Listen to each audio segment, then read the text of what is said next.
Sandwichi ile ilimgharimu kila kitu, lakini ilimpa yeye maisha ya baadaye yenye thamani ya dola milioni 47. Riziki, mwenye miaka 9 na mweusi, alimwona mvulana mzungu aliyekuwa anakufa kwa njaa kupitia uzio. Familia yake haikuwa na chochote, lakini bado alimpa chakula chake cha mchana kila siku kwa miezi 6. Hakuna aliyemuomba. Hakuna aliyemshukuru. Alifanya tu. Alipoondoka, Frankie alitoa ahadi ya ajabu. Nitakuwa nitakapokuwa tajiri. Riziki alicheka, kisha akafunga nusu ya utepe wake kwenye mkono wake. Miaka 22 ikatoweka. Frankie akawa mkurugenzi mkuu wa kampuni, akatumia miaka 5 kumtafuta, akanunua majengo, akaajiri wachunguzi, hakupata chochote. Usiku wa leo angeingia kwenye mkutano wa jamii huko Dar es Salaam. Riziki angekuwa hapo bado akiwa amevaa nusu yake ya utepe. Hakuna aliyefahamu kuwa walikuwa sekunde chache tu kabla ya kukutana tena. Frankie Masanja aliamka saa 12:00 asubuhi katika nyumba ya ghorofani iliyogharimu zaidi ya kile watu wengi hupata katika maisha yao yote. Madirisha ya sakafu hadi dari. Bahari ya Hindi ilitandaa chini yake. Mapambazuko yalipaka maji rangi ya dhahabu. Hakujali. Hakuwahi kujali. Mashine ya kahawa ilivuma kwa sauti laini. Iligharimu 7,000. Alibonyeza kitufe na akaondoka kabla kikombe hakijajaa. Kabati lake lilikuwa na suti 40, zote zimeshonwa kwa kipimo, zote kamilifu. Akachukua moja bila kuangalia. Nyumba ilikuwa kimya. Daima kimya. Hakukuwa na picha ukutani, hakuna alama ya mtu, hakuna kitu kilichoonyesha kuwa kuna mtu anaishi hapo. Ilionekana kama hoteli. Ilihisi kama kaburi. Simu yake ikatetemeka. Msaidizi wake. Mkutano wa bodi saa 3 asubuhi. Makubaliano ya Temeke yamekamilika. Dola milioni 12. Frankie akajibu kwa ujumbe. Sawa. Milioni 12. Hakuhisi chochote. Akaingia ofisini kwake ya nyumbani, akafungua draw kwa ufunguo. Ndani kulikuwa na fremu ndogo ya kioo iliyobeba utepe mwekundu uliopauka. Hiki ndicho kitu pekee kilichokuwa muhimu. Akaigusa kioo taratibu. Miaka 22. Kitambaa kilikuwa kinaharibika hata kikiwa kimehifadhiwa. Kila asubuhi aliitazama. Kila asubuhi wazo lile lile. Yuko wapi? Mkutano wa bodi ulikuwa wa kawaida. Pongezi. Mikono. Makofi kwa robo nyingine iliyofanikiwa. Frankie alitabasamu, akasema maneno sahihi, akacheza nafasi yake. Ndani hakuna kitu. Mshirika wake wa biashara, Philemon, alimvuta pembeni baada ya hapo. Upo sawa, ndugu? Unaonekana mbali. Nipo sawa. Umekuwa ukisema hivyo kwa miaka 5. Tangu ulipoanza kununua majengo yote kule Temeke. Frankie hakusema chochote. Kwa nini hasa? Hakuna faida kwa miaka mingi. Nina sababu zangu. Philemon akamtazama kwa makini. Hii ni kuhusu yule msichana, sivyo? Unayemtafuta. Taya ya Frankie ikakaza. Achana nayo. Frankie labda hataki kupatikana. Nilisema achana nayo.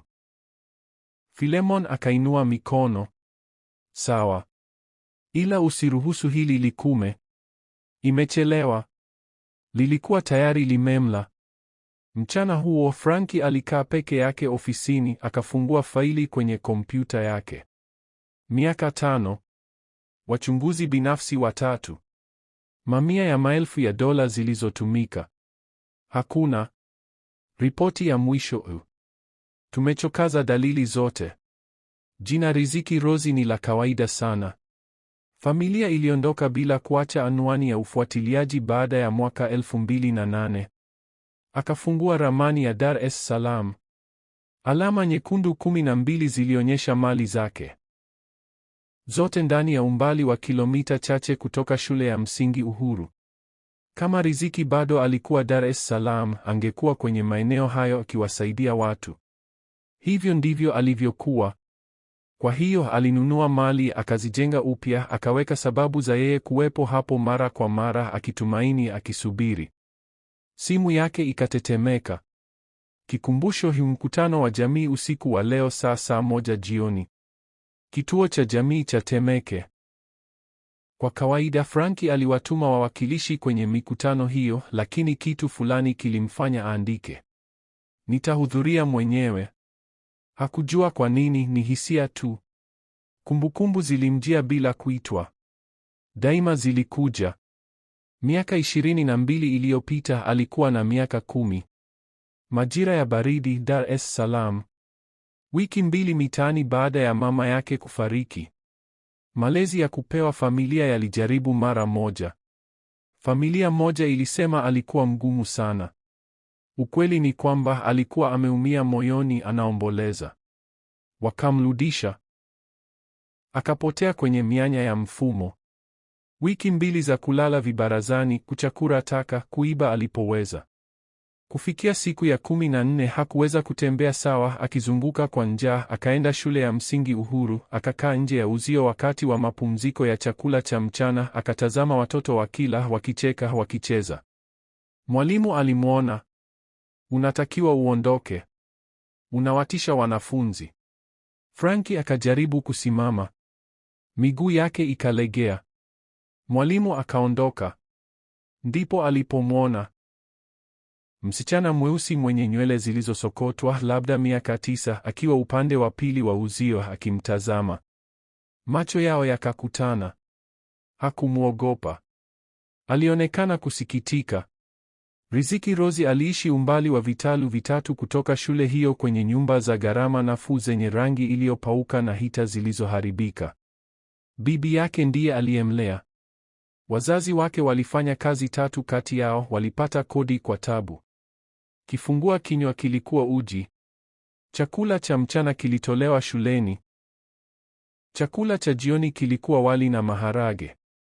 Walinusurika kwa tabu, lakini bibi yake Riziki alimfundisha, mwanangu, huenda hatuna mengi, lakini siku zote tunashiriki tulicho nacho. Siku hiyo mapumzikoni, marafiki wa Riziki wakamwita, Riziki, twende. Lakini Riziki hakuweza kusogea. Hakuweza kuacha kumtazama yule mvulana nje ya uzio. Alikuwa mwembamba sana, nguo zimeraruka, uso umetoboka kwa uchovu. Alionekana kama anakufa. Rafiki yake Sara akakimbia. Unaangalia nini? Yule mvulana. Yule. Amekuwa hapo siku kadhaa. Anaogopesha. Haogopeshi. Ana njaa. Sio shida yetu. Ni mtoto kama sisi. Riziki akatazama boksi lake la chakula. Sandwichi ya siagi ya karanga na jamu, tofaa, juisi, chakula chake chote. Ndicho chakula pekee hadi jioni. Sauti ya bibi yake. Tushiriki tulicho nacho. Riziki akachukua boksi lake akaenda kwenye uzio. Riziki, unaenda wapi? Akawapuuza. Kwa karibu, mvulana alionekana mbaya zaidi, macho yakiwa mazito, midomo imepasuka na kutokwa damu. Shikamoo, Riziki alisema kwa upole. Mimi naitwa Riziki. Unaonekana una njaa. Mvulana akajaribu kuzungumza. Hakuna sauti iliyotoka. Riziki akasukuma boksi lake kupitia tundu la uzio. Chukua. Ni sawa. Mvulana akachukua sandwichi, akaimeza kwa mate 4 tu, machozi yakimtoka usoni. Riziki akamtazama akila kila kitu. Tofaa, juisi, hata biskuti. Alipomaliza akamtazama. Asante. Sauti yake ilikuwa imevunjika. Unaitwa nani? Franki. Uko sawa, Franki? Franki akatikisa kichwa. Hapana. Moyo wa Riziki ukavunjika. Nitakuletea chakula kesho pia. Macho ya Franki yakapanuka. Utafanya hivyo? Naahidi. Kengele ikalia. Riziki alilazimika kuondoka, lakini akageuka nyuma mara tatu. Frankie alikaa akishika boksi tupu la juisi akimtazama. Frankie akapepesa macho. Kumbukumbu ikapotea. Akaangalia saa. Saa 12:45 jioni. Mkutano wa jamii ulianza saa 1. Kitu fulani kilimwambia usiku wa leo ni tofauti. Akachukua koti lake, akagusa utepe ule kwenye draw mara moja tena. Ninakuja, Riziki. Sijui kama upo, lakini ninakuja. Kile Frankie hakujua, Riziki angekuwa hapo. Na alikuwa akimfikiria kila siku kwa miaka 22 pia. Frankie aliwasili kituo cha jamii cha Temeke saa 12:55 jioni. Jengo lilikuwa la zamani, rangi imechoka, taa zinawaka na kuzima, lakini safi, linatunzwa. Ndani viti vya plastiki vilijaza ukumbi. Takribani watu 50 walikuwa wamekaa. Familia, wazee, vijana wenye hamasa. Frankie akanyoosha tai yake. Suti yake ya gharama ilionekana haifai hapa. Mwanamke kwenye meza ya usajili akaangalia juu. Jina: Frankie Masanja. Masanja na washirika. Uso wake ukabadilika, ukaonyesha tahadhari. Mwenye ujenzi. Umefika mwenyewe kweli? Ndiyo. Wengi huleta wanasheria. Mimi sio wengi. Akamkabidhi beji ya jina. Tutaona. Frankie akaingia, vichwa vikageuka, minong'ono ikatanda. Ndiyo yule tajiri. Ameja kubomoa kila kitu. Frankie akakaa nyuma. Mwanamke wa miaka 60 na kitu akasimama mbele. Karibuni. Mimi ni Jacinta, mwenyekiti wa bodi ya jamii. Usiku wa leo tutajadili mpango wa maendeleo uliopendekezwa. Akaendelea. Masanja na washirika wanataka kujenga makazi na kukarabati kituo chetu, lakini tumewahi kusikia ahadi kabla. Manung'uniko ya kukubaliana. Bwana Masanja atawasilisha mpango, halafu mtauliza maswali. Maswali ya kweli. Jacinta akamwangalia Frankie. Bwana Masanja. Frankie akasimama, akaenda mbele. Macho 50 yakamfuata. Akafungua wasilisho lake. Michoro ya majengo mazuri, nafasi za kijani. Habari za jioni. Mimi ni Frankie Masanja. Nilikulia simbali na hapa. Najua ahadi zilizovunjika zinaonekanaje. Hilo likavuta umakini. Ninapendekeza makazi ya bei nafuu, si nyumba za kifahari. Manung'uniko ya mshangao. 60% ya vyumba vitatengwa kwa wakazi wa sasa kwa viwango vya kodi vya sasa. Kituo cha jamii kitakarabatiwa kikamilifu, hita mpya, paa jipya, huduma kupanuliwa, yote yakilipiwa na kampuni yangu. Akasonga kwenye slaidi inayofuata. Tutaweka programu ya mafunzo ya ajira, tutaajiri watu wa hapa, tutawekeza kwa watu wa mtaa huu. Akasita. Ninafahamu hamnioni bado, lakini siko hapa kuwasukuma mtoke. Niko hapa kurudisha. Mikono ikanyanyuka. Jacinta akaonyesha. Ndiyo, Tesha. Kijana wa miaka 16 akasimama. Bwana Masanja, kitu cha bei nafuu kwa tajiri ni tofauti na mtu anayepata mshahara wa chini. Unamaanisha nini? Bei itategemea kipato cha wastani cha eneo. Tunashirikiana na mamlaka ya makazi. Mikono zaidi. Mzee mwanamke akasimama. Je, biashara za sasa zitafanyaje? Tunatoa ulinzi wa mikataba ya pango na msaada wa kuhama. Sauti nyingine katikati. Tunawezaje kujua utatimiza ahadi? Wajenzi huwa wanatufukuza taratibu. Frankie akageuka kuelekea sauti ile, akaganda. Mwanamke mweusi, mwanzoni mwa miaka 30, amevaa nadhifu, nywele zake asilia, amesimama na daftari, na sauti yake, kulikuwa na kitu kwenye sauti yake. Nimekulia kwenye mtaa huu, aliendelea. Nimeona ahadi zikivunjwa. Kwa hiyo, tunawezaje kujua wewe ni tofauti? Macho yao yakakutana. Moyo wa Frankie ukasimama. Haiwezekani. Mimi ni mfanyakazi wa jamii kwenye kituo hiki, aliendelea. Ninaona vijana wasiokuwa na makazi, watoto wa kupewa familia. Majengo yako hayana maana kama watu wetu walio dhaifu wanafukuzwa. Franki akamkodolea macho. Miaka 22. Lakini macho yale, namna alivyoongea, Hatimaye akapata sauti. Una haki kuwa na wasiwasi. Naomba kujua jina lako. Riziki Rozi. Ukumbi ukazunguka. Franki akashika meza kwa nguvu. Riziki Rozi. Baada ya miaka 5 ya kumtafuta alikuwa hapa, lakini hakumtambua. Alikuwa amebadilika, amejaa, mwenye kujiamini, tajiri. Sio yule mvulana mfupa aliyekuwa anakula kwa kulia. Sauti ya Jacinta ikakatiza. Bwana Masanja, uko sawa? Franki akapepesa macho. Ndiyo. Riziki Rozi, umesema? Riziki akachanganyikiwa. Ndiyo. Kwa nini? Kwa nini uliwahi kwenda shule ya msingi Uhuru miaka kama 22 iliyopita? Uso wa Riziki ukabadilika. Ndiyo. Kwa nini unauliza? Unajuaje? Mikono ya Franki ikatetemeka.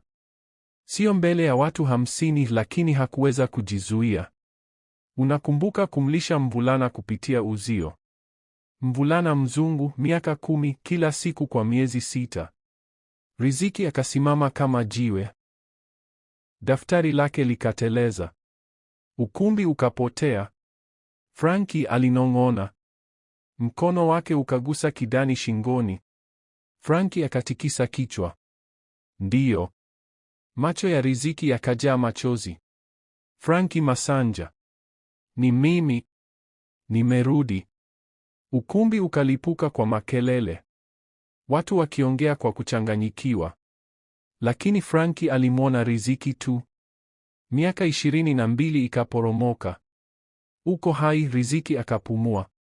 Nilikuambia nitarudi nitakapokuwa tajiri. Riziki akafunika mdomo wake. Machozi yakatiririka. Jacinta akasimama. Tuchukue mapumziko ya dakika 15. Watu wakatoka wakinong'ona, wakitazama. Franki na Riziki hawakusogea. Mwishowe walitembea kuelekeana, wakakutana katikati. Franki. Sauti ya Riziki ikavunjika. Nilikutafuta baada ya kuondoka. Mimi pia. Miaka 5. Upo kweli hapa? Nimetimiza ahadi. Riziki akafungua kidani chake kwa mikono inayotetemeka. Ndani nusu ya utepe mwekundu. Franki akatoa kishikio cha funguo mfukoni. Nusu nyingine. Wakaziweka pamoja. Zikaendana kikamilifu baada ya miaka 22. Wote wakaanza kulia. Wakaingia kwenye ofisi ndogo ya Riziki mbali na macho ya watu.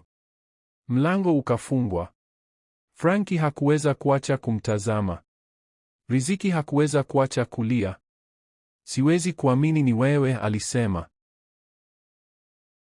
Siwezi kuamini uko hai. Karibu nisikuwemo. Kama si wewe. Riziki akatikisa kichwa. Nilitoa tu chakula. Hapana. Ulinipa kila kitu. Franki akainama mbele. Unakumbuka yote? Kila siku, Riziki alinong'ona. Nimekufikiria kila siku kwa miaka 22. Machoni mwa Franki kulitia ukungu. Nieleze. Nieleze unachokumbuka. Riziki akafumba macho. Siku ya kwanza ulionekana mdogo sana, umeogopa. Nilikuwa nimekuona hapo kwa siku 3, umekaa tu nje ya uzio. Akafungua macho. Rafiki yangu alisema unaogopesha. Lakini niliona macho yako. Hukuweza kuumiza mtu. Ulikuwa unakufa. Siku ile nilikuwa na sandwichi ya siagi ya karanga na jamu. Na juisi ya tofaa. Ndicho nilichokuwa nacho hadi jioni, lakini wewe ulihitaji zaidi.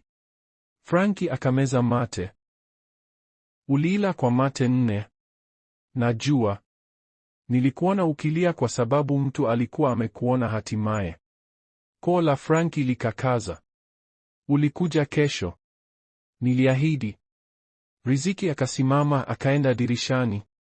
Siku ya pili ilikuwa ngumu zaidi kwa sababu nilijua nilichokuwa nafanya. Siku ya kwanza ilikuwa hisia ya ghafla. Siku ya pili ilikuwa uamuzi. Nililazimika kuandaa vyakula viwili. Kimoja chako, kimoja changu, lakini hatukuwa na chakula cha kutosha, kwa hiyo nikakupa changu. Franki hakuwahi kujua hilo. Siku ya tatu bibi yangu aligundua. Aliniona nikiandaa chakula cha ziada. Hakusema kitu, akaongeza tu kwenye boksi langu. Riziki akageuka. Wiki ya pili familia yangu yote ilijua.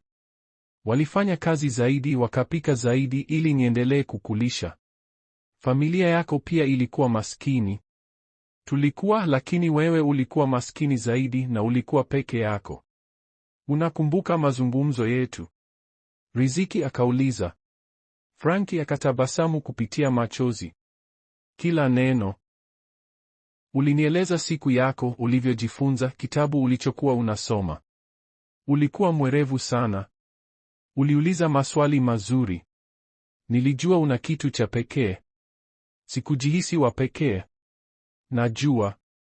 Ndiyo maana niliendelea kukukumbusha. Wiki ya tatu watoto wengine walianza kunitania. Franki alikumbuka. Nilikwambia uache. Lakini haukuacha, Franki alisema. Ulisema hapana kwa sababu wewe ni muhimu kuliko maoni yao. Riziki akatikisa kichwa. Kila siku Sara alisema ninafanya kitu cha ajabu. Mwalimu Diana aliniona. Wiki ya 4. Alitaka kuripoti. Franki akainama. Kulitokea nini? Nilimsihi. Nikamwambia utafariki kwa njaa. Akakuangalia.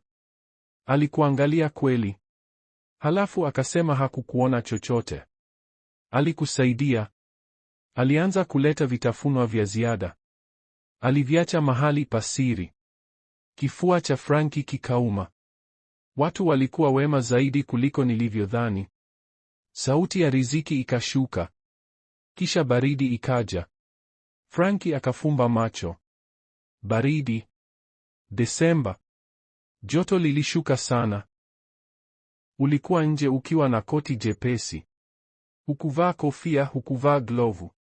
Midomo yako ilikuwa ya bluu. Nakumbuka. Mchana huo nikakimbia nyumbani, nikachukua koti langu la baridi, glovu za baba, shungi na blanketi kutoka kitandani kwangu. Ulinipa koti lako. Uliniambia hapana. Ulisema nitahisi baridi. Nilidanganya. Nikasema nina lingine. Franki akafungua macho. Hukuwa nalo? Hapana. Nilitetemeka mapumzikoni nikiwa na sweta kwa miezi 2. Nikaumwa. Riziki sikujua. Hukutakiwa kujua.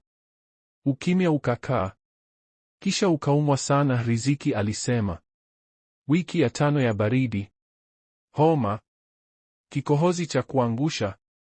Franki akatikisa kichwa. Nilidhani nitakufa. Mimi pia. Nikakimbia nyumbani, nikamsihi bibi yangu atusaidie. Alikuja. Ndiyo. Akaleta dawa, supu, chai. Tulikuuguza kupitia uzio kwa wiki 2.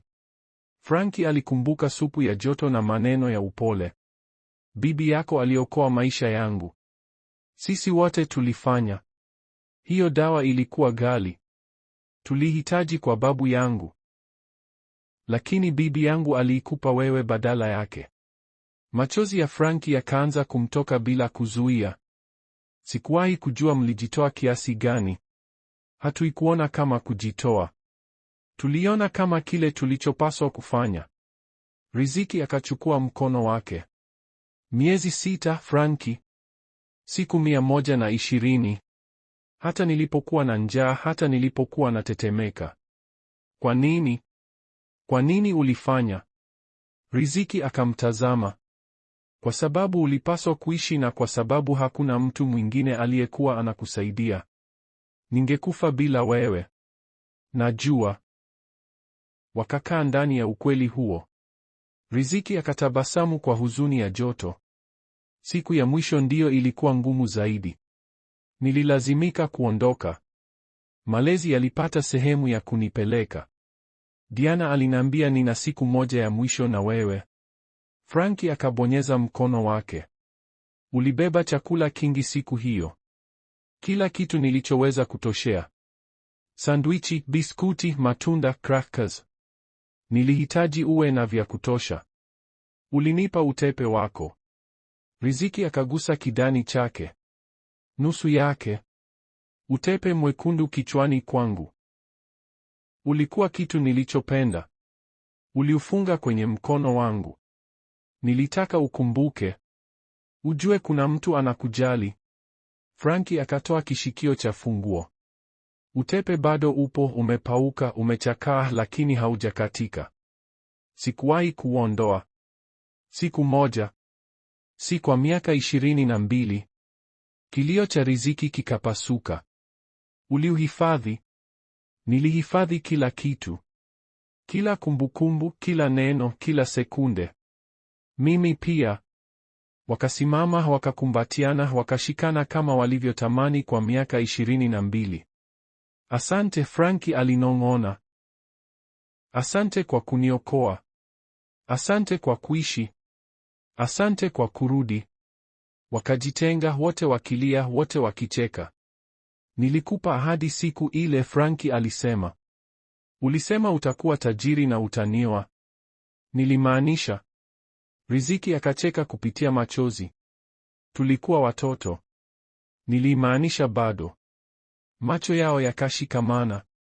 Kitu kikapita kati yao. Utambuzi. Uhusiano. Kitu kilichoanza miaka 22 iliyopita. Kugongwa mlangoni. Sauti ya Jacinta. Watu wanasubiri. Riziki akajibu. Dakika 5 zaidi. Akageuka kwa Franki. Tufanye nini sasa? Sijui, lakini sitakupoteza tena. Sijaendi popote. Nzuri, kwa sababu tuna miaka 22 ya kuzungumza. Riziki akatabasamu. Na mkutano wa jamii wa kumaliza. Tunaweza kuongea baadaye. Ndiyo, lakini Franki, huu mradi kweli ni kusaidia watu au kunitafuta? Franki akanyamaza. Kisha akasema ukweli. Vyote viwili. Nilihitaji kusaidia kwa sababu ya kile ulichonifundisha. Lakini pia nilitumaini nikikaa hapa mara kwa mara nitakupata. Uliijenga hii yote ukinitafuta. Niliijenga hii yote nikijenga mtu uliyeniambia naweza kuwa. Macho ya Riziki yakajaa. Umefanikiwa. Kwa sababu yako. Wakanyosha nguo zao, wakafuta machozi. Tuko tayari? Riziki akauliza. Franki akanyosha mkono. Pamoja. Riziki akashika. Pamoja. Wakaingia tena ukumbini wakiwa wameshikana mikono. Nyuso 50 zikageuka. Watu wote walikuwa wamesikia kitu. Minong'ono ikajaa. Jacinta akasimama. Tuendelee. Franki akatikisa kichwa, lakini hakuachia mkono wa Riziki, na kwa mara ya kwanza katika miaka 22 alihisi amekamilika. Ukumbi ukavuma kwa minong'ono waliporudi. Jacinta akainua mkono kutuliza. Nadhani sote tumeshuhudia jambo la ajabu, lakini bado tuna mambo ya kujadili. Unaweza kuendelea. Franki akatikisa kichwa, bado akishika mkono wa Riziki. Kile mlichokiona ndiyo sababu ya mradi huu. Miaka 22 iliyopita nilikuwa sina makazi, nina njaa. Riziki aliokoa maisha yangu kila siku kwa miezi 6. Ukumbi ukanyamaza. Kila kitu nilichojenga nilikijenga nikimfikiria yeye. Huu maendeleo sio kwa faida. Ni kwa kujenga jamii inayookoa watoto kama nilivyokuwa. Makofi yakaanza. Polepole kwanza, kisha yakakua. Mkutano ukaendelea kwa saa nyingine. Mwishowe, jamii ikapiga kura kwa kauli moja kuidhinisha mradi. Watu walipotoka, wengi walikuja kusalimia Franki, wengine wakamkumbatia Riziki. Mwishowe, ukumbi ukawa mtupu. Wabaki wawili tu. Hiyo ilikuwa nzito. Riziki alisema, sikutaka kutengeneza tukio. Nafurahi ulifanya. Akacheka. Lakini sasa tunapaswa kuzungumza. Wakakaa wakitazamana. Franki akaanza. Nataka kukusaidia. Tafadhali niruhusu. Unisaidie vipi? Mikopo ya masomo, kodi, chochote unachohitaji. Riziki akainua mkono. Acha. Sitaki pesa zako, Franki. Lakini nina mengi na wewe. Sikukulisha ili unidai. Nilifanya kwa sababu ilikuwa sahihi. Franki akatazama chini. Nataka kurudisha. Basi rudisha kwa jamii, kwa watoto kama ulivyokuwa. Lakini usijaribu kunilipa. Riziki akasogea. Nahitaji kujua kitu. Yule mvulana niliyemlisha alikuwa mwanaume mwema. Franki akamtazama machoni. Nilijaribu. Nionyeshe. Franki akatoa simu akamwonyesha picha. Makazi ya bei nafuu, ufadhili wa masomo kwa vijana wa malezi, mafunzo ya kazi. Ninaajiri watu ambao wengine hawawaajiri. Mtu yeyote anayehitaji nafasi. Riziki akapitia picha. Machozi yakaanza. Ulikumbuka kila kitu nilichosema. Ningewezaje kusahau? Uliokoa roho yangu. Riziki akainua macho. Hicho ndicho nilihitaji kujua. Sio akaunti yako ya benki. Kwamba ulikuwa mtu anayejali. Hilo linakufanya ujivunie. Sijui jinsi ya kueleza. Ninajivunia sana.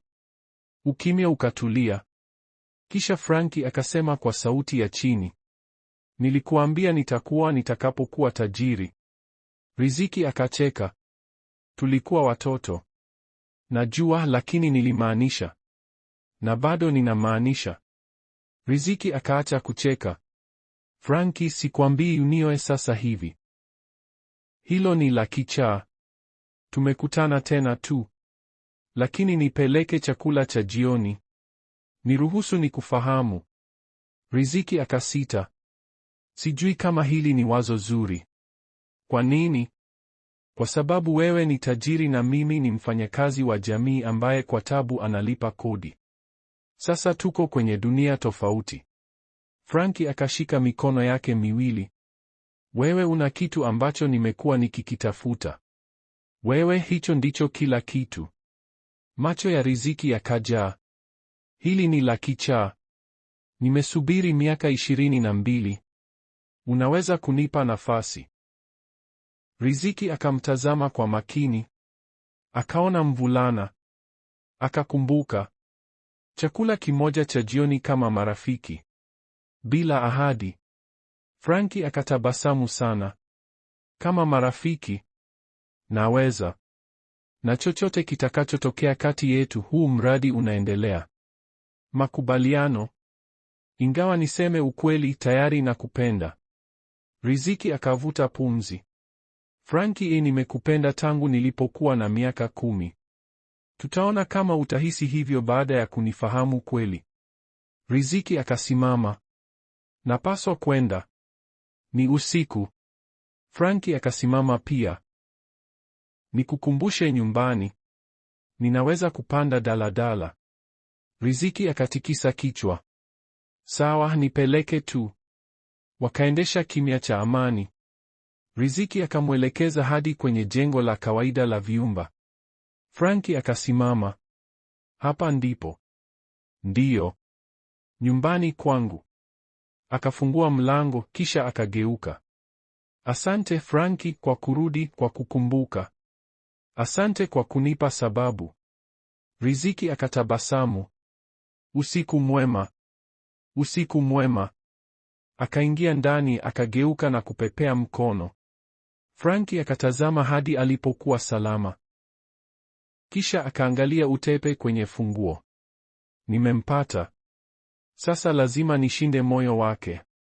Katika wiki 2 zilizofuata, Franki na Riziki walikutana mara 4. Kwa rasmi wakijadili kituo cha jamii. Kwa siri hawakuweza kujitenga. Mikutano iligeuka kuwa mirefu. Saa moja ikawa saa 3. Kazi iligeuka kuwa hadithi na vicheko. Frankie aligundua kila kitu juu yake. Namna alivyokagua simu yake kila mara kwa dharura za kazi, namna alivyokula chakula haraka, namna viatu vyake vilivyokuwa vimechakaa kisigino. Alitaka kurekebisha kila kitu. Lakini Riziki alisema hapana kwa pesa, hivyo alitafuta njia nyingine. Kila mkutano Frankie alileta kahawa, oda ile ile. Kahawa tamu ya maziwa, risasi ya ziada, povu kidogo. Riziki akagundua, unakumbukaje?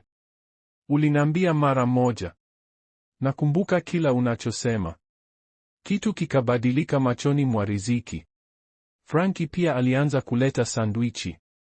Aina tofauti. Nyama na saladi, kuku, jibini la kuchoma. Unapenda sana sandwichi. Riziki akacheka. Sauti ya Frankie ikawa ya upole. Zinanikumbusha wakati bora wa maisha yangu. Tabasamu la Riziki likapungua. Akaelewa. Siku moja Riziki alitaja kituo kinahitaji hita mpya. $30,000 hawakuwa nazo. Niache nione, Frankie alisema.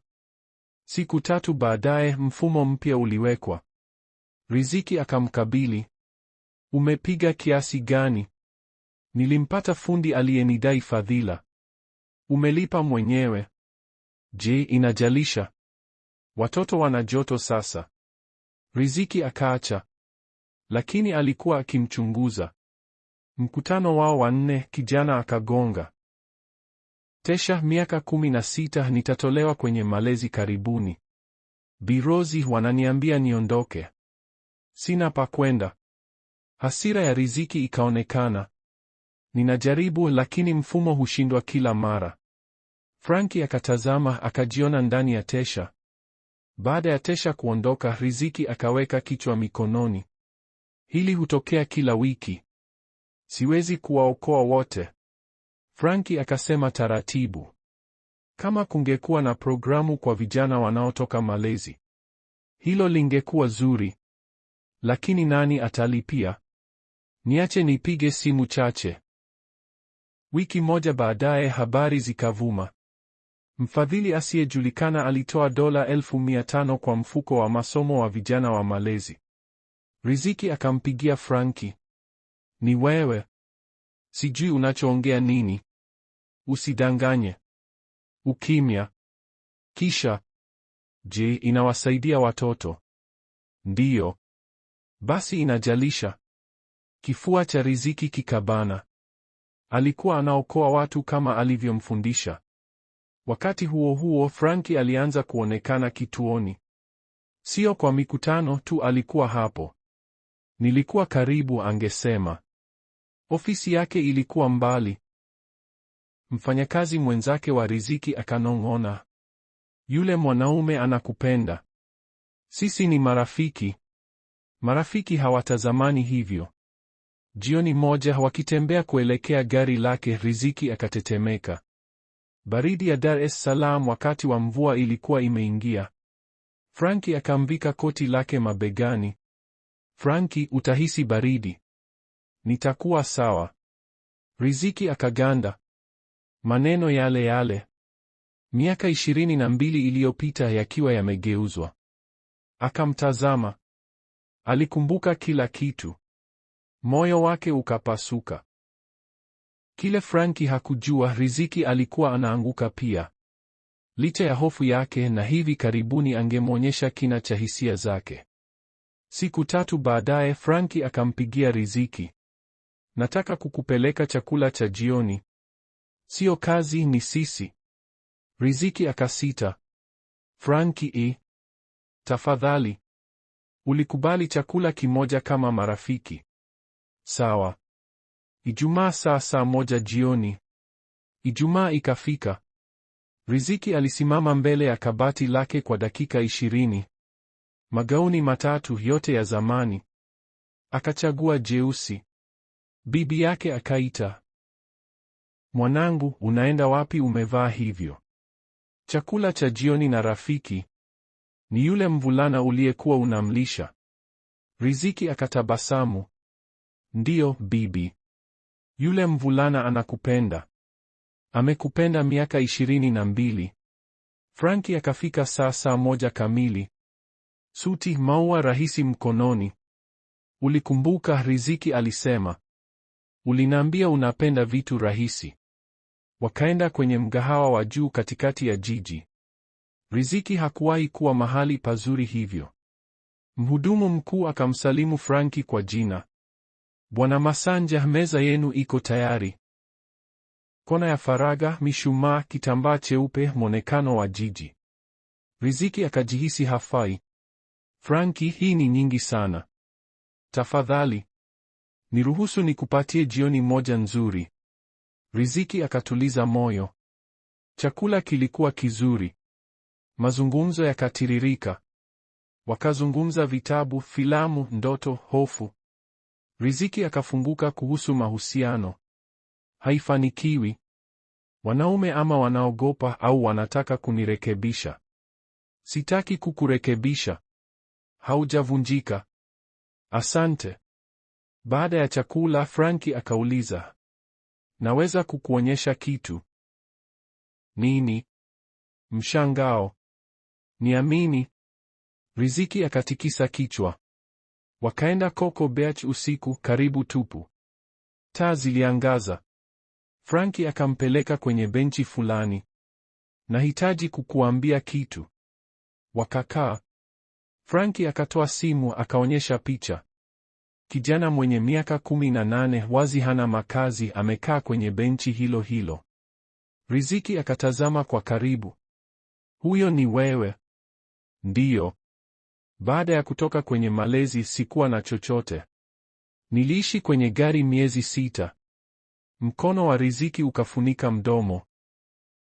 Nilifanya kazi za siku kwa siku, nikapata chakula tu. Kila usiku nilikaa hapa nikatazama mwanga wa jiji, majengo, watu waliofanikiwa. Akamwonyesha utepe mwekundu kwenye funguo. Kwenye picha ulikuwa mkononi. Kila usiku niliugusa na kusema, Riziki aliamini mimi nina thamani. Lazima nifanye kitu. Nimtafute. Nitimie ahadi. Riziki alikuwa analia. Franki akasogeza picha inayofuata. Ramani ya Dar es Salaam. Alama nyekundu 12. Hizi ni mali ninazomiliki.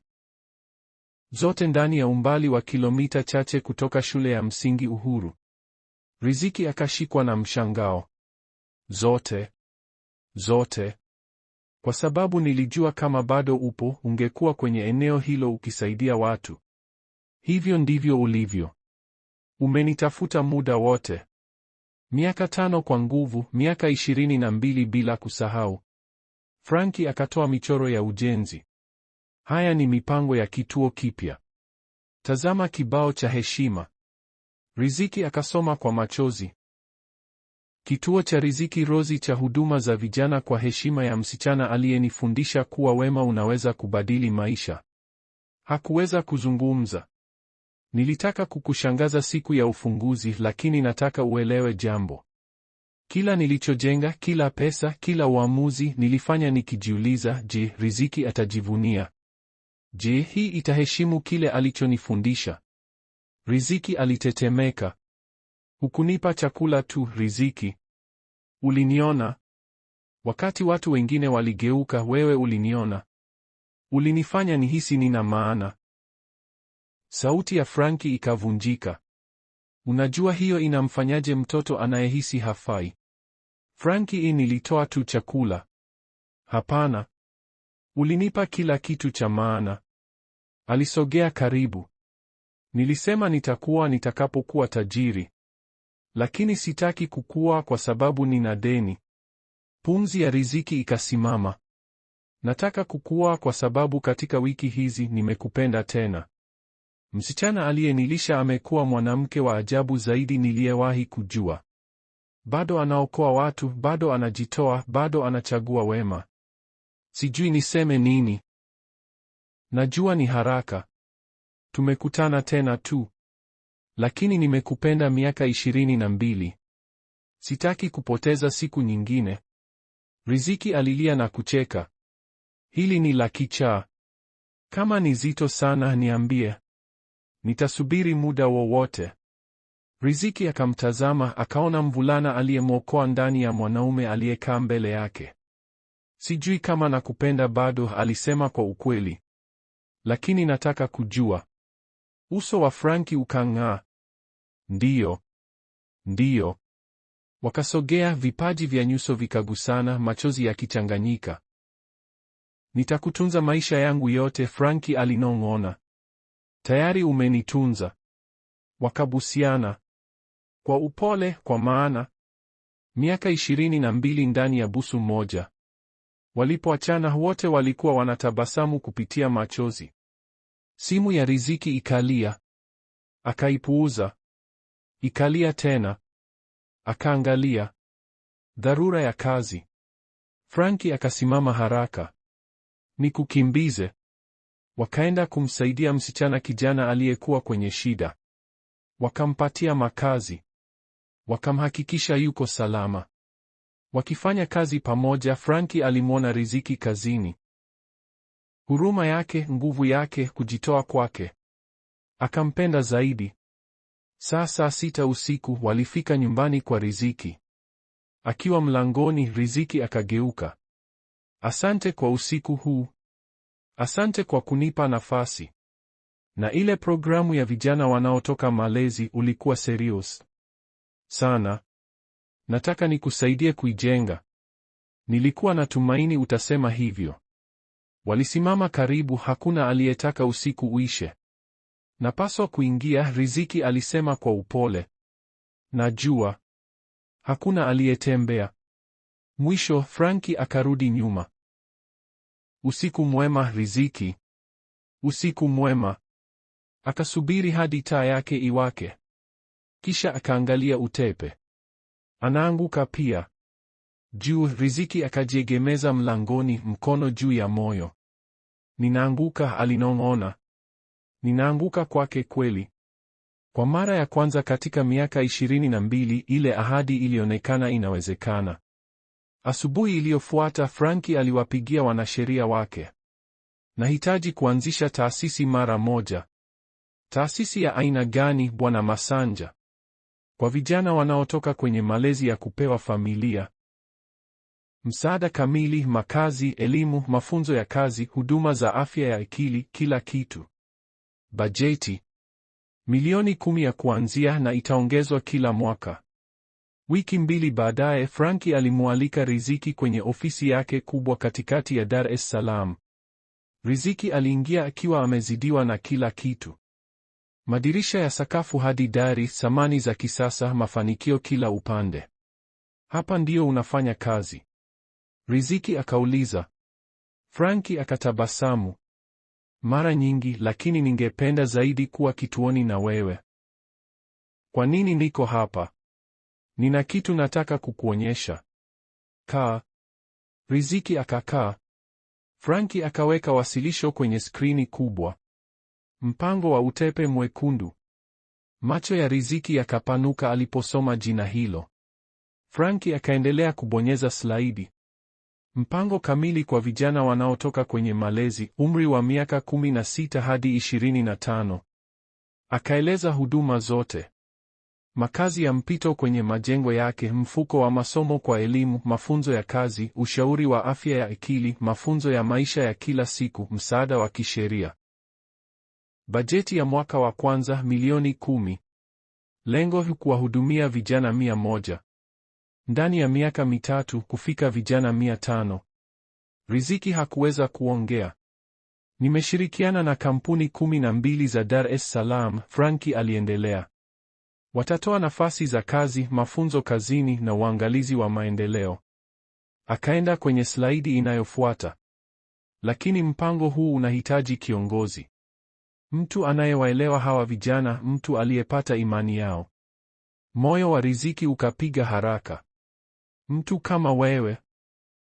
Franki akatoa faili akampa. Ndani kulikuwa na barua rasmi ya kazi. Mkurugenzi mtendaji. Mshahara wa shilingi za kutosha kwa maisha mazuri. Huduma zote. Wafanyakazi 10. Mamlaka kamili ya kuendesha mpango. Riziki akatazama maandishi kama anaota. Frankie, hii ni kazi. Ndiyo. Kazi ya kweli, si hisani. Utafanya kazi kuliko ulivyowahi kufanya. Ripoti za robo mwaka, vikao vya bodi, kusimamia bajeti. Sina shahada ya kusimamia taasisi. Sina uzoefu wa kuendesha kitu kikubwa hivi. Frankie akakaa karibu naye. Una kitu bora zaidi. Umeishi maisha hayo. Unajua vizuizi vinavyowakuta hawa vijana na unajua msaada wa kweli una maana gani. Riziki akashika faili, mikono ikitetemeka.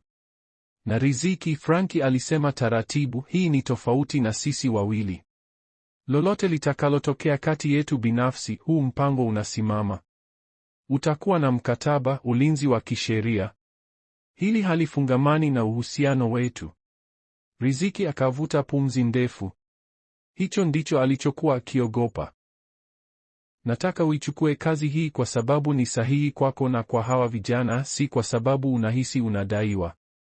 Riziki akasimama, akaenda dirishani, akaangalia jiji. Maisha yangu yote ya utu uzima nimekuwa nikifanya kazi kwenye mfumo uliovunjika, nikiona vijana wakipotea, nikijua siwezi kuwaokoa wote. Sauti yake ikavunjika. Na sasa unanipa nafasi ya kurekebisha, kujenga kitu bora. Inanizidia. Frankie akasimama nyuma yake. Mfikirie Tesha. Mfikirie vijana wote kama yeye, kama mimi. Tunaweza kuwasaidia. Kwa nini mimi? Riziki akauliza. Unaweza kuajiri mtu mwenye uzoefu zaidi. Kwa sababu unajali. Kwa sababu unawaona kama watu, si takwimu. Kwa sababu miaka 22 iliyopita ulithibitisha unaweza kujitoa kwa mtu anayehitaji msaada. Machozi ya Riziki yakaanza kutoka. Vipi kama nitaanguka? Basi tunajifunza na tunajaribu tena. Lakini Riziki, sidhani utaanguka. Nadhani utabadilisha maisha ya mamia ya vijana. Riziki akakaa tena, akasoma pendekezo lote, akauliza maswali. Frankie akajibu kwa uaminifu. Mwishowe Riziki akainua macho. Nina masharti. Taja. Nataka kuajiri watu kutoka jamii tunazowahudumia. Wafanyakazi wawe na watu waliopitia mfumo huo. Imekubaliwa. Nataka bodi ya ushauri ya vijana waliotoka malezi iwe na mamlaka ya kweli, si mapambo. Kabisa. Na nataka kuendelea kufanya kazi siku moja kwa wiki pale kituoni kwa wateja wangu wa sasa ili nisije nikasahau kwa nini tunafanya haya. Frankie akatikisa kichwa. Tutaandika hilo kwenye mkataba. Riziki akavuta pumzi. Basi ndiyo, nitafanya. Tuwasaidie vijana. Tabasamu la Frankie likang'aa. Asante. Wakapeana mkono. Kwanza kikazi, kisha kikageuka kuwa kukumbatiana. Tutaokoa maisha, Frankie alisema. Tayari tumeokoa ya kila mmoja, Riziki akajibu. Katika mwezi uliofuata mikataba ilisainiwa. Wafanyakazi wakaajiriwa. Ofisi ikapangwa ndani ya moja ya majengo ya Frankie. Riziki akatoa taarifa kazini kwake ya zamani. Kuaga kulikuwa na uchungu wa furaha. Wenzake walilia. Unastahili hili. Mpango ulizinduliwa kimya kimya.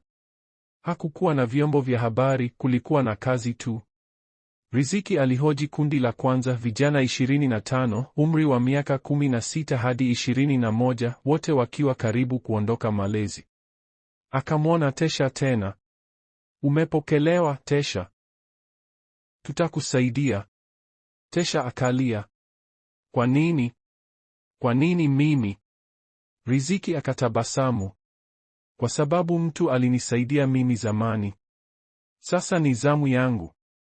Frankie alimwangalia Riziki akifanya kazi. Alikuwa mwerevu, mwenye huruma na mkali alipokuwa anawatetea vijana wake. Akaajiri watu waliowaelewa. Kijana aliyewahi kupitia malezi akawa msaidizi mkuu wa uongozi. Mfanyakazi wa jamii aliyewahi kukosa makazi. Mshauri aliyewahi kutoka malezi yeye mwenyewe. Pamoja wakajenga kitu cha kweli. Vyumba vikaandaliwa. Vitengo 20 ndani ya majengo ya Franki vimewekewa samani salama vya bei nafuu. Masomo yakatolewa. Programu za vyeti vya elimu, vyuo vya ufundi, kila kijana kulingana na hitaji lake. Mafunzo ya kazi yakaanza. Kuandika wasifu, mbinu za usaili, maadili ya kazi. Kisha nafasi za kazi halisi kwenye kampuni washirika. Huduma za afya ya akili zikawekwa. Tiba, vikundi vya msaada, huduma za dharura masaa 24. Ndani ya miezi mitatu, vijana wote 25 walikuwa wamepata makazi. 18 walijiunga na elimu. 12 walipata kazi za muda. Tesha alipata cheti chake, akaanza mafunzo ya ufundi, akahamia kwenye chumba chake, akampigia Riziki akilia. Sikuwahi kufikiria nitakuwa na sehemu yangu. Umeistahili, Riziki alisema. Endelea. Kila Ijumaa Franki na Riziki walikuwa wanakula chakula pamoja. Mara nyingine mikakati, mara nyingine miadi ya kimapenzi. Mipaka kati ya kazi na mapenzi ilianza kufifia, lakini ilihisi sahihi. Siku moja jioni, Riziki alisema, sikuwahi kukushukuru vizuri. Kwa nini? Kwa kuniamini naweza kufanya hili. Kwa kunikabidhi kitu kikubwa hivi. Franki akashika mkono wake. Ulinipa maisha. Mimi ninakupa rasilimali ili uokoe maisha ya wengine. Riziki akambusu taratibu kwa upole. Ninaanza kukupenda, Franki Masanja. Mimi nimekupenda miaka 22, Riziki Rozi. Wakacheka, wakashikana. Nje Dar es Salaam iling'aa, imejaa uwezekano, na mahali fulani vijana walikuwa wanapata msaada, wanapata tumaini, nafasi ya pili, kwa sababu watu wawili waliishika ahadi. Miezi 6 ikapita. Mpango wa Utepe Mwekundu uliwahudumia watu 127 katika nusu mwaka wa kwanza. 89% waliendelea bila kukata tamaa. Wastani wa kitaifa ulikuwa 40%. Vijana 67 walijiunga na elimu au mafunzo ya kazi. 45 walipata makazi ya kudumu. Hakuna hata mmoja aliyerudi kukosa makazi. Lakini namba hazikuwa hadithi. Watu ndio walikuwa hadithi. Tesha alihitimu mafunzo ya ufundi, akapata kazi ya kudumu. Mshahara wa shilingi za kutosha kuanza maisha. Akampigia Riziki akilia. Sikuwahi kufikiria nitakuwa na maisha ya baadaye. Daima ulikuwa nayo, Riziki alisema. Sasa una zana za kuijenga. Kisha Tesha akanunua pikipiki yake ya kwanza, akamtumia Riziki kadi ya siku ya mama. Wewe ndiye mama pekee niliyewahi kuwa naye. Riziki alihifadhi kadi hiyo mezani kwake. Juliet, mwenye miaka 17, alikuwa ametoroka kwenye malezi yenye mateso, akaishi kwenye gari. Mpango ukampatia makazi, ukampa tiba, ukamsaidia amalize shule. Akahitimu akiwa wa kwanza darasani, akapata ufadhili kamili wa kujiunga na chuo, akisomea kazi ya jamii. Nataka kuwa kama Bi Riziki. Nataka kusaidia watoto kama mimi. Ikupa miaka 16, wazazi walifariki kwenye ajali. Huzuni yake ilikuwa nzito. Franki alikutana naye, akasimulia hadithi yake. Kukosa makazi, Utepe. Wewe si bure, Franki alisema. Ikupa akaanza tiba, akarudi shule. Miezi 6 baadaye alitabasamu kwa mara ya kwanza. Nataka kusoma biashara, niwe kama wewe, Bwana Masanja. Athari ya mpango ikasambaa Temeke. Biashara za mtaa zikashirikiana. Mga Hawa mdogo uliwaajiri washiriki 3. Duka la vitabu likawaajiri 2. Duka la nguo likawaajiri 4. Mtaa ukaanza kuona uhalifu ukipungua, watu wakiongezeka mitaani, biashara mpya zikifunguliwa. Shule 5 za sekondari zikaweka njia za kuwatambua wanafunzi walio hatarini kabla hawajatoka malezi. Washiriki 23 walipata vyeti vya elimu. 4 wakaingia vyuoni. 15 wakaingia mafunzo ya ufundi. Vyombo vya habari vikaanza kugundua.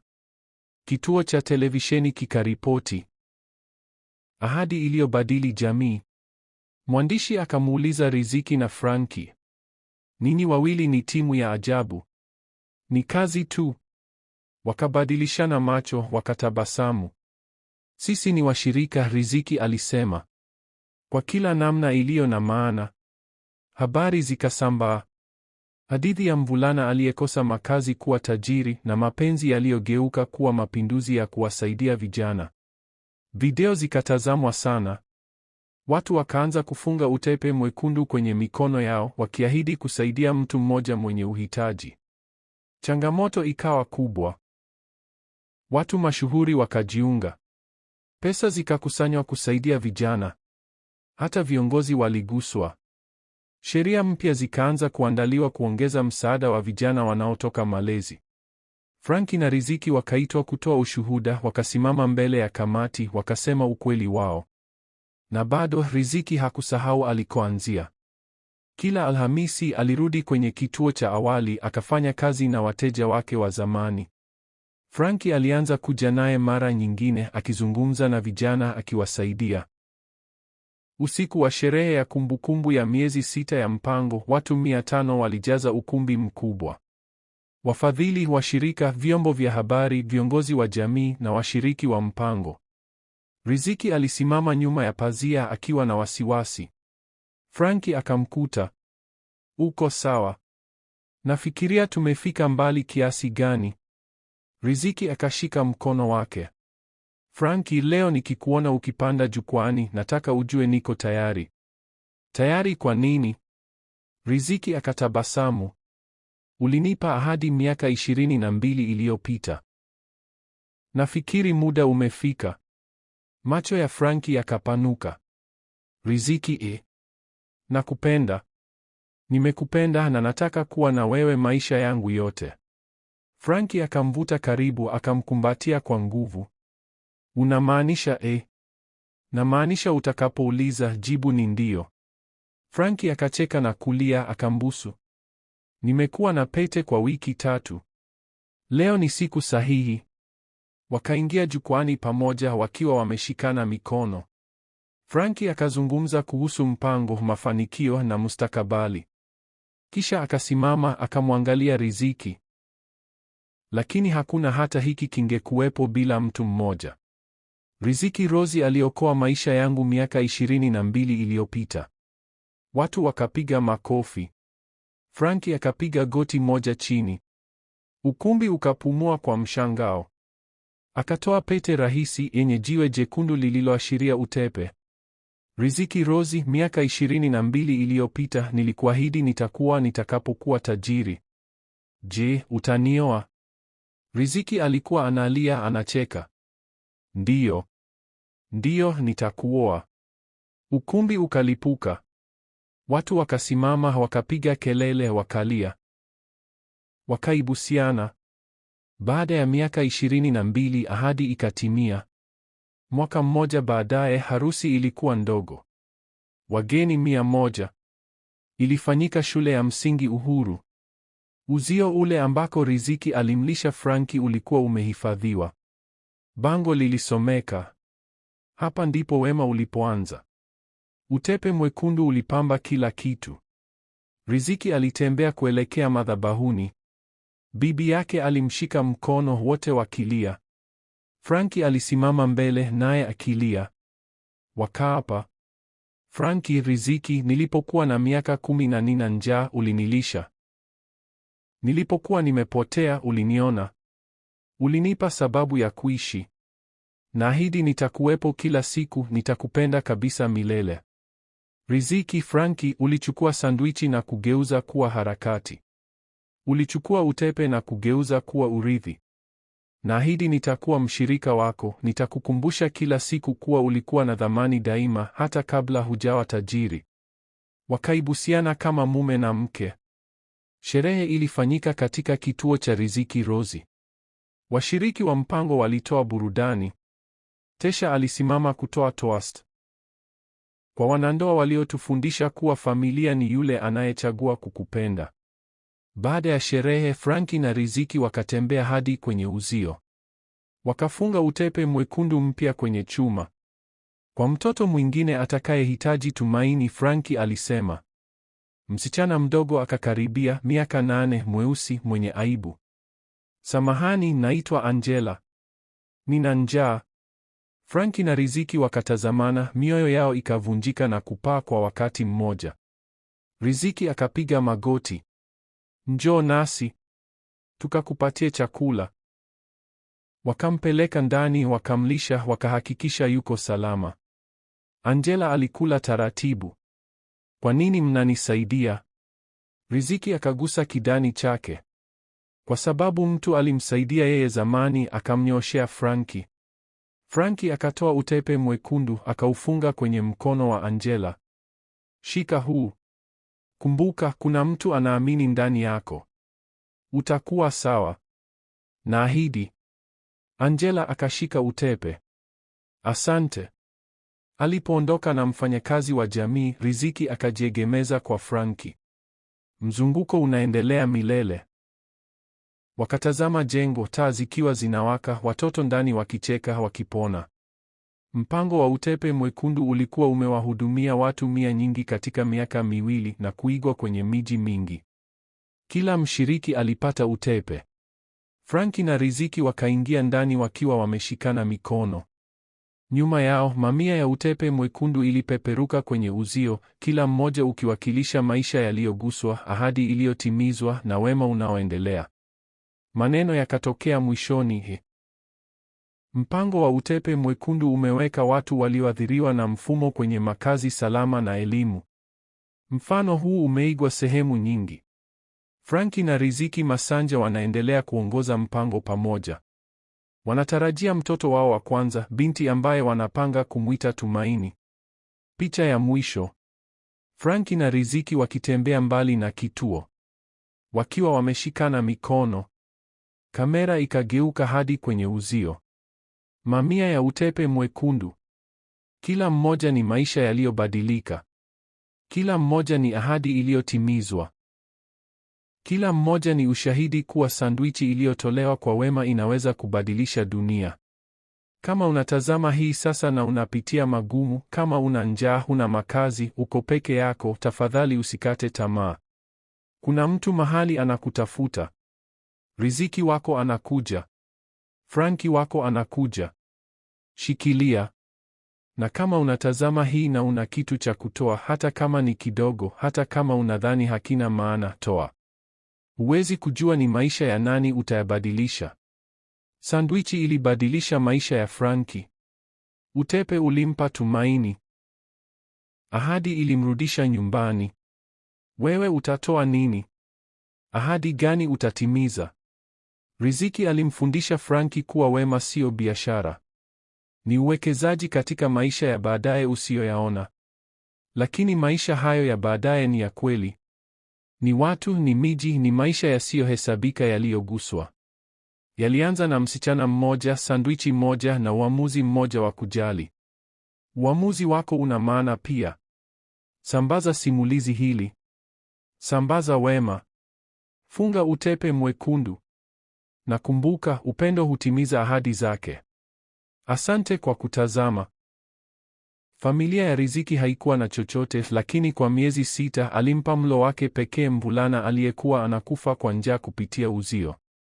Alitimiza ahadi. Miaka 22 baadaye, sandwichi yake ikageuka kuwa harakati. Riziki alikuwa na miaka 9. Familia ilikuwa na chakula kwa tabu. Alimwona mvulana mwenye njaa na akachagua kushiriki. Sio mara moja, kila siku. Miezi 6. Familia yake ilifanya kazi za ziada ili apate cha kutoa. Walitoa dawa ambazo walizihitaji wao wenyewe. Kwa nini familia maskini ijitoe hivyo? Kwa sababu walielewa kuwa huhitaji pesa kubadili maisha, unahitaji kujali. Franki alikumbuka miaka 22 akigusa ule utepe akifikiri, Riziki aliamini mimi nina maana wakati hakuna mtu mwingine aliyeniamini. Alipopata utajiri aliuliza, ninawezaje kuwasaidia wengine kama alivyosaidia mimi? Hii siyo hadithi ya kupata utajiri.